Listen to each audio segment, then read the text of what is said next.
Well, joining us now from Washington, D.C., Vali Nasr, Dean at the Johns Hopkins School of Advanced International Studies. Dr. Nasr is a widely respected Middle East scholar and a commentator on international relations.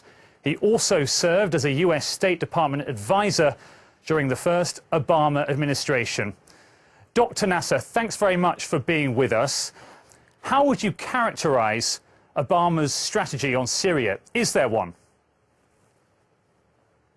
Well, the American administration has been very reluctant to get directly involved in Syria, particularly militarily, fearing that it's a slippery slope to war.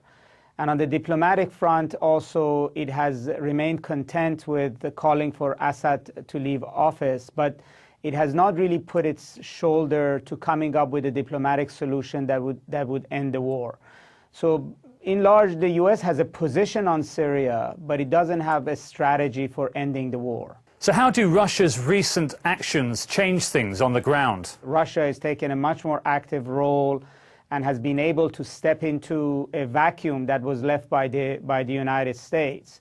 But more importantly, the Russian action has essentially reset the chessboard in Syria. And it also is going to make it much more difficult for the United States to carry through with its aerial bombing of ISIS positions, with the talk of a no-fly zone, and any other potential actions the United States may have taken down the road vis-a-vis the Assad regime, because now everybody is going to be really confronting the Russian military, and that's a very different calculation than any of the countries or stakeholders in Syria had to confront before. So if you were advising President Obama today, what would you be saying to him? Previously, this was really about a proxy war between Iran and Saudi Arabia, and that meant that neither side was willing to compromise, because it saw the outcome in Syria as basically a verdict on the competition as to which one of them was going to win. Now, both for Iran and Saudi Arabia, the game has changed, particularly for the Saudis. They're not confronting Iran anymore. They're confronting Russia. And same with Turkey, which also had a disagreement with Iran over Assad. They're not confronting Iran either. Syria was at an impasse before.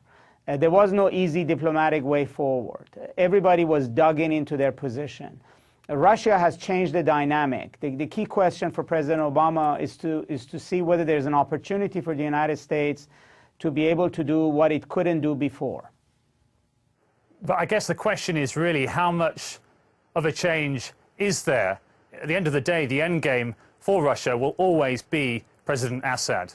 Of course, Russia's dog in this fight is Assad. Their reputation is connected to saving Assad. The strategic interest is connected to saving Assad.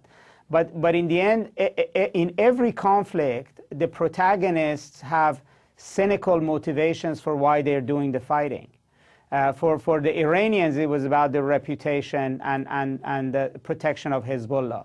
For the Saudis, it was about defeating Iran and humiliating it in Syria.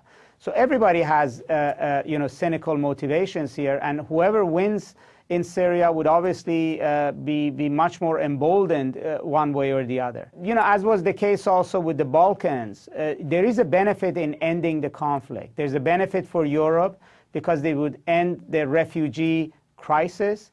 There is a benefit for countries in the region because the continuation of the war will be even more destabilizing.